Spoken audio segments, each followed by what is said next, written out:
Hello, good afternoon. Welcome to News Hour live on GBC News, your news and governance channel. We are also live on GTV and streaming live on Facebook and YouTube at Ghana Broadcasting Corporation. My name is Michelin Taka. You're most welcome. The Vice President, Dr. Mahamudu Bawumia, is inspiriting the Ghana Armed Forces to remain focused in the fight against illegal mining, lumbering, and combat any threats confronting the country. Reviewing the Short Service Commission and Special Duties Course 59 graduation of the Ghana Military Academy in Accra, Dr. Bawumia said the country's northern frontiers is threatened, which demands a comprehensive approach to keep the state secure.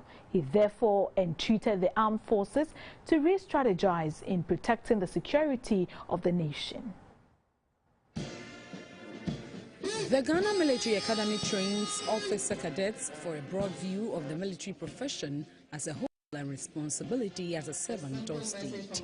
The training helps to develop in them a spirit of patriotism and loyalty. It is also to build in them essential military characteristics of leadership and management, sense of discipline and sense of duty, while developing physical fitness in them. The 6-month Short Service Commission and Special Duties Course 59 saw 88 cadet officers made up of 60 males and 28 females, 24 from the Air Force, 19 from the Ghana Navy and 36 from the Ghana Army, with 2 allied officers from the Liberian Army. The intake are first and second degree holders from fields of medicine, pharmacy, nursing, logistics, the clergy, among others. They went through physical training, drills, tactics, fieldcraft, map reading and weapon training. It was topped up with the lessons on military rudiments to assist in transforming them from their civilian state in order to prepare them ahead of the future task in their newly acquired profession. The reviewing officer and the Vice President, Dr. Mahamudu Bawumia, instructed the officer cadets to be professional. He said government is providing the security services with the needed equipment and logistics to maintain peace. Ghana's northern frontiers are seriously threatened, calling for a comprehensive approach to state security. I therefore entreat all of you to get involved in safeguarding the security of our dear nation. Our collective vigilance and security consciousness is key in maintaining the peace in the country. Dr. Bawumia tasked the military to remain vigilant at the borders, especially the country's northern frontiers. Plans are also in place to equip the Air Force with assorted aircraft comprising CASA C-2A5 maritime patrol aircrafts, the Mi-171 SH military airlift helicopters, VIP transport helicopters, and Mi-35 gunship. All these investments are to ensure that the Ghana Armed Forces are well equipped and motivated to deliver on its mandates of safeguarding the peace, integrity, and security of the nation, and in maintaining Ghana's contribution to international peace and security. Best Female Officer Cadet Award went to Junior Under Officer Vivienne Fosu, who also earned the Chief of Defense Staff Award category as well, which is the overall officer cadet. The Ghana Air Force aircraft is at the Pualugu Police Training School in the Telense district of the Upper East region to airlift the remains of 2 police officers who were killed by armed robbers in Zuarungu on Wednesday night while on patrol duties with a service motorbike. The Inspector General of Police, Dr. George Ekufu-Dampare, has already placed a 50,000 Ghana cedis bounty on the heads of the suspected robbers. Our correspondent Samuel Ayama is on the line to give us more. Hello, good afternoon, Samuel. Good afternoon, Michelin. Have the bodies been airlifted already or not? Yes, the bodies have been airlifted currently. They are heading towards Tamale Airport. When they get there, they will continue from there to Accra. Very well. Is the IGP still in town? And what is he saying? Yeah, the IGP currently has left the Upper East region, heading towards Kumasi. We're told he was in Kumasi when he heard the two officers were killed at Zuarungo. So he had to come in here to commentate with the Zuarungo Police Command and the Upper East Regional Police Command as well. And then once in the Upper East region, the Inspector General, Dr. George Akufo-Dampare, they are told he did a working visit to the Boku traditional area where he visited the two factions, student factions, and appealed to them to jealously safeguard the peace now currently enjoying in the area. And again, from there, he also paid a back working visit to the Kandina Doba area in the Kasana area where they have some Chitan disputes over there. So we also appeal to the TD factions there to embrace peace and jealously say that the peace they are currently enjoying in that area. So currently the bodies of the two constables have been airlifted to Tamale, from Tamale to Accra, and the IGP has assured residents in the Upper East region that the police officers will continue to protect lives and properties, put innovative measures to ensure that the perpetrators are brought to book, are arrested, and already has made available some 50,000 Ghana cedis for anybody who can provide available information that will lead to the arrest of the criminals who perpetrated this crime. Did he give any hints on the suspected robbers with regards to any information they've received so far? No, for now we are told that these people are planning. The eyewitnesses, those who are around there, that's what he told us. Then the shop owner, a 50-year-old Mr. Akologo, they made away about 20,000 Ghana cedis from his shop, and he told us that the people, the way he saw them, they were suspected to be Islam, but they cannot establish a fact or can come up with any evidence to that. But for now, the police are intensifying the patrols in that particular area and the region as well to make sure that they arrest these perpetrators. Thank you very much, Samuel. I was speaking with my correspondent, Samuel Ayama, who is giving us an update on the airlifting of the remains of the two police officers who were killed last Wednesday while on police duties. The Ghana Health Service says anyone who decides not to get vaccinated against COVID-19 is a matter of choice with consequences. Director General Dr. Patrick Kumar just said the impression being created as though the vaccination is compulsory is creating tension that needs to be diffused. Dr. Kumar just said persons who refuse to be vaccinated do so at their own peril because they would be denied access to places that would affect their everyday lives. Nothing now that talks about compulsory vaccination. We are saying that if you are a health worker like me and you are not vaccinated and the mandate is assessed, you cannot come to work. So it's your choice whether you want to resign from your work or take the vaccine. So it's not compulsory. So I think that's the way we should put it. If we say you can't go to stadium if you are not vaccinated and you want to go to the stadium, get vaccinated. So you are not saying it's compulsory.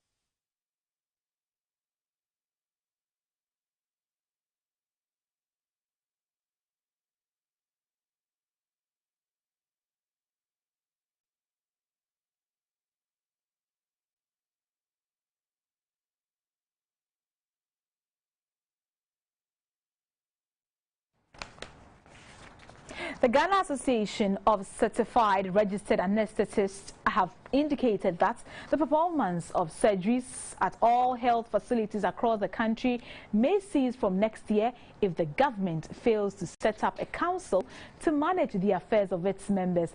For weeks now, the group has been threatening to break away from the Medical and Dental Council Parliament through the amendment of the Health Professions Regulatory Bodies Act 857 changed their name from physician assistant anesthesia to certified registered anesthetist and ordered the Medical and Dental Council to apply the necessary conditions of service. The association has complained about the amendment's lack of regard for their career progression and the lack of management opportunities for its members. We earlier spoke to Jerry Kpapo, a member of the association.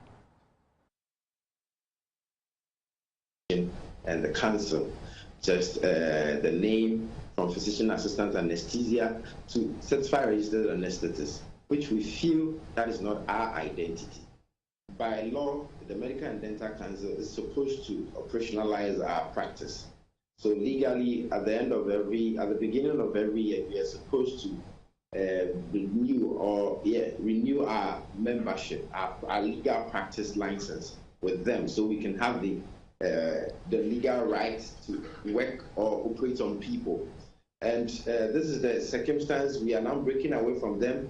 So if there is no other council which would be set aside to regulate our practice or to address our issues, then it will be quite illegal for us to practice or to touch anybody, which if we are not renewed as practitioners, we cannot do. Yeah, basically. So we need to have our licenses renewed. And this is a body which is supposed to, address our concerns and give that respect to our identity. And it's been this back and forth has been dragged. Anytime there's the time is due for us to do our retention, they kind of embrace us warmly. But after everything is said and done, then they go back to what the law has mandated them to do. They go against the leadership, are engaging the ministry on this subject, because this is not the first time the leadership are calling on the government to intervene on matters as such between the council and the association. So it's been something that looks like the government is quite, has started years to it because it's not interested in it. So leadership are still in talks with the ministry, actually, to resolve this issue, which has been standing for so many years now. About 8,000 people are expected to attend the National Delegates Conference of the New Patriotic Party in the Shanti Regional Capital, Kumasi, this weekend. 5,000 of the number are delegates of the party from the constituencies. Online is our Shanti Regional Correspondent, Nicholas Osei-Wusu, who has visited the venue to assess the level of preparedness. Hello, good afternoon, Nicholas. Hello, Ms. Taka.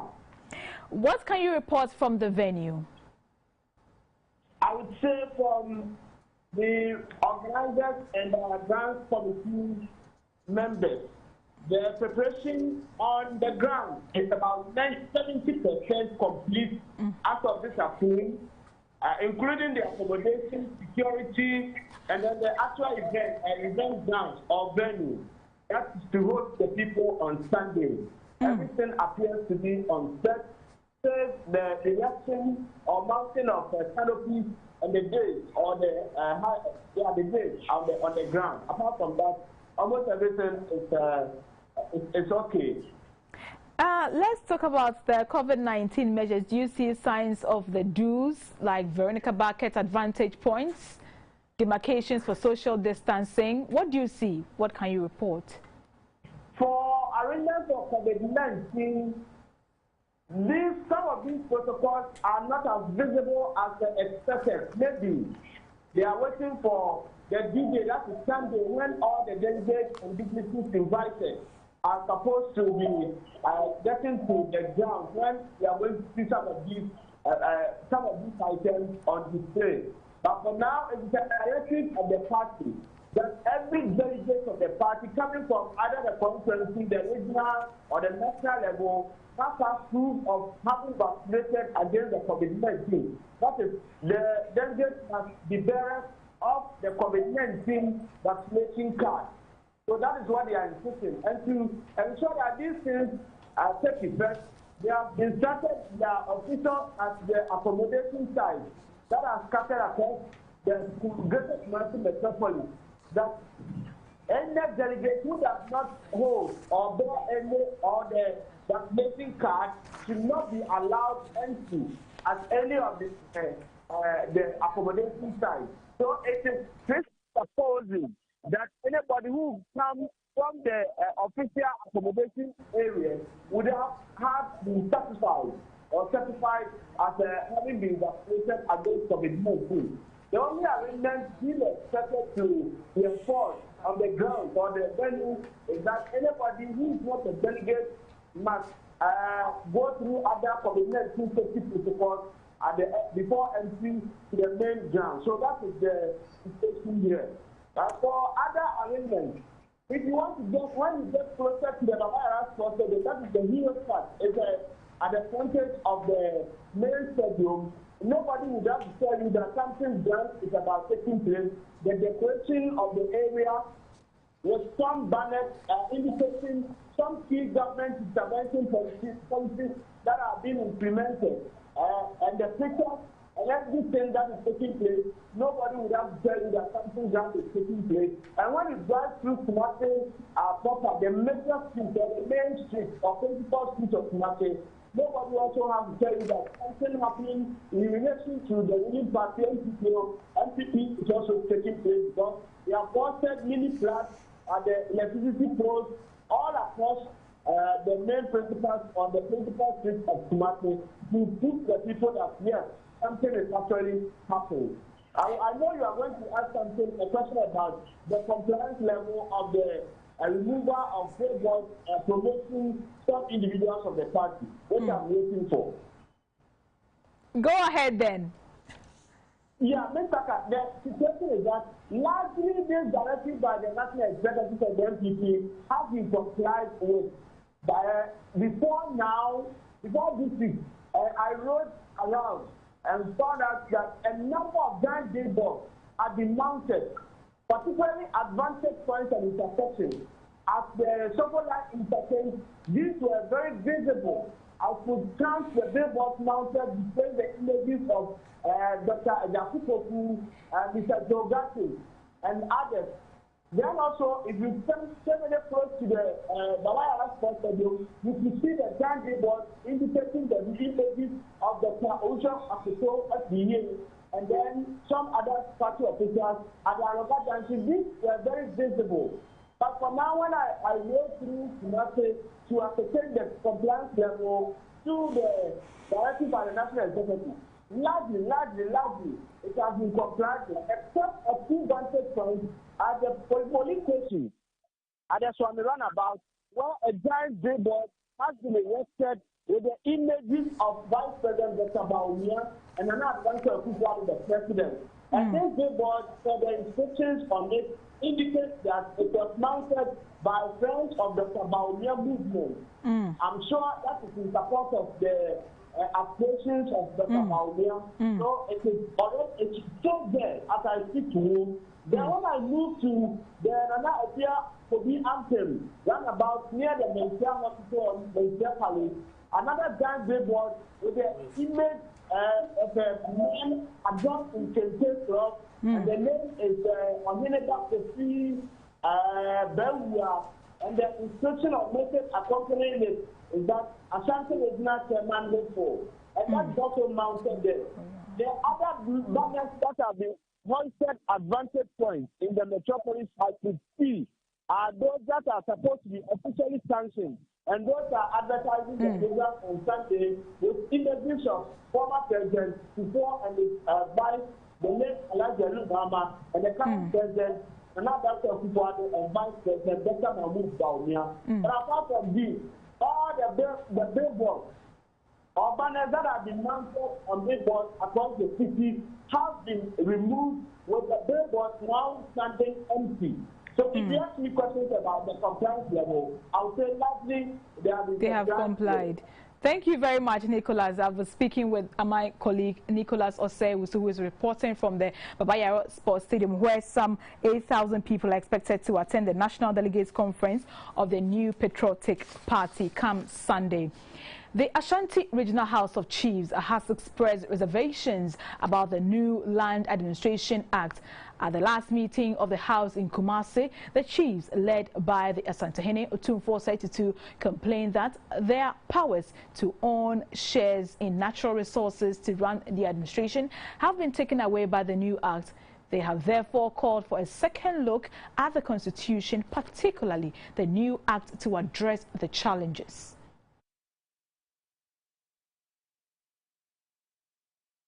The meeting was to enable the chiefs to assess their performance in the year under review. It was also an opportunity for the Minister for Lands and Natural Resources, Mr. John Jinapo, and his officials to explain the contents of the new Lands Administration Act to the chiefs who are the custodians of the land. The act covers areas including criminalization of activities of land guard, chiefs as custodians of land, and recognition of women having vested interest in acquisition of landed property jointly acquired with husband. The chiefs drew the minister's attention to the colonial law that prevents people from communities at fringe forest reserves from entering the forest for fuel wood, community development and farming activities. The Asantehene Otumfuo Saitutu, who is president of the House, expressed concern about the upsurge in illegal mining. Constitution no akade na meje de se was a constitution yanso yesa hwebio na se mineral resource wo mampon na se obi ba ho a e wo kro no mo dia e de enti no obi na chezo wo sika na ye ne so ye resource no so ye sika na ono eba ne ma ye ne ye fa 10% ama ono afa 90%. Adenti na japade ate se oil wo na yes ye ne sika ono so ninti no oba no ono oba ye ma ne fa kese ye ne fa only 10% as 20%. The Minister for Lands and Natural Resources, Mr. John Jinapo, said most of the land laws are being reviewed. He said activities of land guards are illegal and that whoever engages in that commits criminal offence and faces prison sentence of between 10 to 15 years without an option of a fine. Mranoso aje tumse to say nananom and as tools stand to possess a fiduciary duty. Fiduciary duty in say. Not a sense, I see in the ama akonyano. Oh, sheso ama umanfo. It is a trust. Your trustee. Oh, sheso ama beneficiaries. The Executive Secretary of the Minerals Commission, Mr. James Ebenezer Datson, explained some portions of the new Lands Administration law to the chiefs. The Volta Regional Branch of the Motor Traffic and Transport Department, MTTD, of the Ghana Police Service has initiated measures to clamp down on road infractions in the region during this festive season and beyond. The move is intended to reduce the rise in cases of road accidents and fatalities due to reckless driving. During an engagement with tricycle and motorcycle riders in Ho, the command warned that motorists without the requisite training and licenses would be dealt with drastically.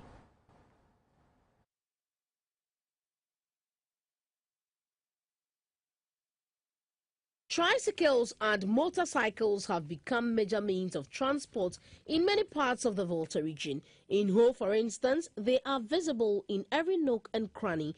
This is partly because fares charged by tricycle are more economical. Consequently, operating motorbikes and tricycles has also become a major source of livelihood for the many unemployed youth in the region. Recently, there have been growing concerns in the whole municipality about the recklessness manner in which most of the riders operate. To curb this, the regional branch of the MTTD engaged some tricycle and motorcycle riders in the municipality on road safety regulations. The public relations officer of the Volta Regional Police Command, DSP Efiatenge, said they would enforce the laws to ensure sanity. One of the concerns that was raised had to do with the menace that were caused by our brothers who usually operate either tricycles or motorbikes. The laws are not made in isolation. The laws are made because they know that tricycles and motorbikes probably would be working. The Volta Regional Commander of the MTTD, Chief Superintendent Stephen Delaporte, disclosed that the region recorded 261 accidents involving tricycles and motorbikes, resulting in 57 deaths and 165 injuries this year, an increase in last year's record. He advised the riders to take advantage of the free periodic training programs organized by the authority to equip themselves. The law is there, it is spelled in the law book that you are not to operate, to carry a passenger, or the way you should operate, just to carry rubbish or whatever it is. While a vehicle is going, you are on the lane, stop. A car stop, especially at the tricycle. A vehicle stop at your front. And know that, observe, know that maybe there is something, somebody wants to cross. That is why you give that respect to the person. But before you realize A participant in the police motor rider interaction, Edem Adra, was hopeful the engagement would make motorcycle riders in the region operate with caution. JBC's Twin City Radio in Second D in the Western region has held a festival of 9 lessons and carols to usher in the Christmas. It was on the theme, Emmanuel, God with us. The Festival of 9 Lessons and Carols is celebrated annually to usher in Christmas. This year's version of the festival at the Twin City Radio in Sekondi centered on the fall of mankind, the prophecies about a Messiah and the birth of Jesus Christ. The story is told in 9 Bible lessons from Genesis. The program featured the Bethel Junior Choir, Mohammed Youth Choir, and the Bobobo group of the Evangelical Presbyterian Church. The first lesson was read by the Western Regional Director of GBC, Mr. Alfred Hughes. Other readers were Mrs. Sweetie Sowa of the Legal Aid Commission, Dr. Ifwa Gezi of the Ifiankwanta Regional Hospital, and the head of programs at the Twin City Radio. In a homily, the Superintendent Minister of the Anaji Circuit of the Methodist Church, the Very Reverend Kwame Gati, called on Christians to emulate the character of Joseph by finding peaceful ways of resolving problems. He encouraged Christians to demonstrate the spirit of forgiveness as exemplified by Jesus Christ. I want to challenge myself and challenge you. People may offend us from all walks of life. They could be our loved ones, they could be our bosses, they could be our subordinates, but there should be a way to deal with the situation. The Western Regional Director of GBC, Mr. Alfred Hughes, said Christmas must be commemorated by showing love to one another. Let's use this period of Christmas to find a little space in our hearts to forgive one another in our families, marriages, workplaces, communities, societies, and most especially ourselves.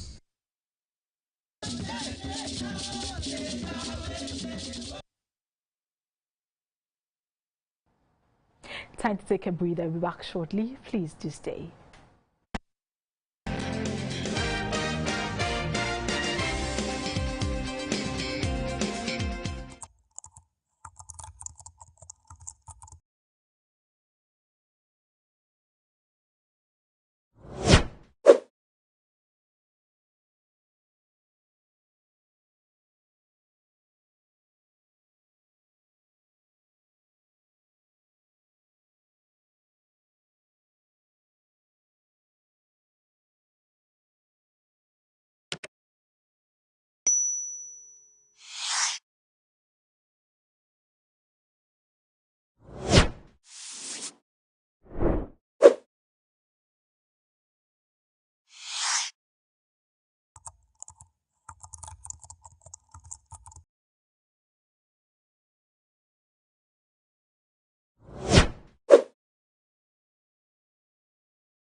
Welcome to the business segment.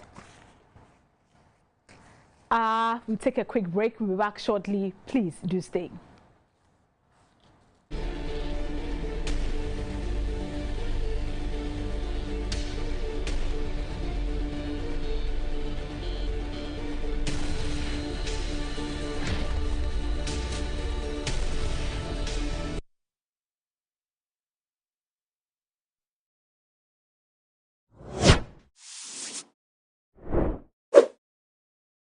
Trust is to be transformed into a permanent entity. The new company will support Ghanaian companies to expand and take advantage of the African Continental Free Trade Agreement Area Agreement. The Ghana Amalgamated Trust was founded by government based on a private equity module to raise funds and recapitalize some selected indigenous banks that were unable to meet the new increased minimum capital required of 400 million Ghana cedis by the deadline. The 2021 Population and Housing Census General Report has 11 volumes with findings from different modules of the census questionnaires. It also features disaggregated data on the main census results, which is vital for research, policy and planning.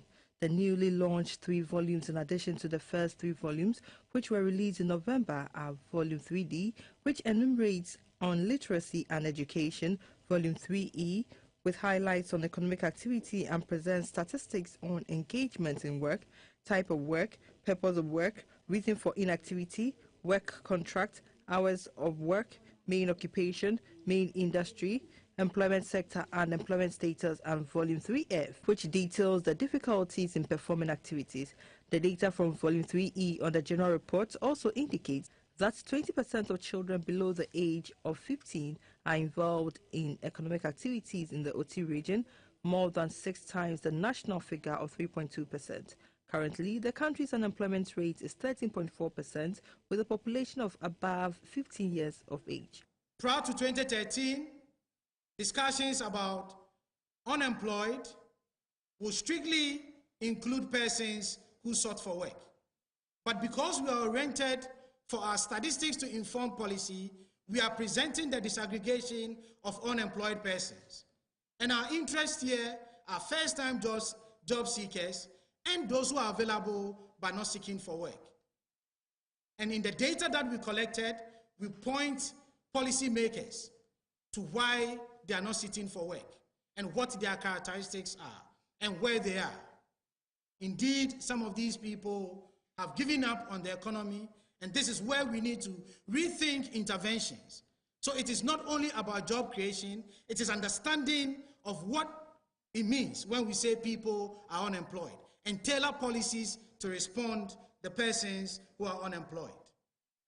The Ghana Statistical Service says the 2021 Population Housing Census General Report is critical for government and other policymakers to identify vulnerable populations such as the unemployed, illiterate and children engaged in economic activities in order to ensure that no one is left behind, as premised in the Sustainable Development Goals SDGs. The GSS will next launch volumes focusing on ICT, fertility and mortality and housing characteristics.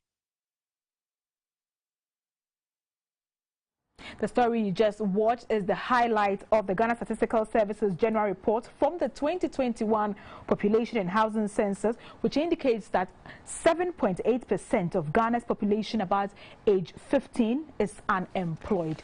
Time to bring you how the cedi is faring against its foreign counterparts and also the price of gold, cocoa and crude oil.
As a new board, its duty is to research into neglected tropical diseases and set up an economic and market unit equivalent to their agencies. Neglected tropical diseases are a diverse group of tropical infections which are common in low-income populations in developing regions of Africa, Asia and the Americas, caused by the variety of pathogens. The Minister for Environment, Science, Technology and Innovation, Dr. Kweku Efriye, has inaugurated the 21-member CSIR board. The CSIR, a semi-autonomous corporation, is mandated to pursue the implementation of government policies on scientific research and development, encourage coordination of scientific research for the management, utilization and conservation of the natural resources. It also advises government on scientific and technological advances of likely importance to national development. Established in 1958 as the National Research Council, CSIR has transformed over the course of 6 decades to its present status. It has 13 research institutes and collectively over 60 field stations, research centers and establishments across the country. It has successfully pursued technologies in crop and animal production, agro-processing and value addition, building and road construction, environmental management and industrial manufacturing. The Council is an agency under the Ministry of Environment, Science, Technology and Innovation. At an inaugural ceremony, the 21-member board was charged to take tentative steps for electricity to be substituted with renewables for their labs. The board chair, Professor Robert Kingsford Adabo, said CSIR is currently generating 31% of its total expenditure through revenue generation. He says the board is working to amend the CSIR Act and also revamp the council's commercial system and structure. This is an organization that is the foremost, supposed to be the organization that is supposed to actually advise government on policies that emanate from science. If this country was going to develop and develop well, it should come out from the lens of CSIR. No country has developed to the heights that it ought to without science. So we really have enormous responsibility on our hands, on our shoulders, to do just that for this country. The board has membership from CSIR, Ghana Chamber of Commerce, Ghana Institution of Engineers, AGI, Academia, MOH, MOFA, and the rest are government nominees.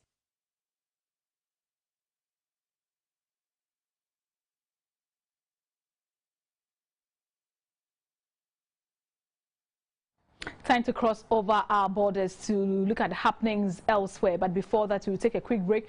We'll be back shortly. Please do stay.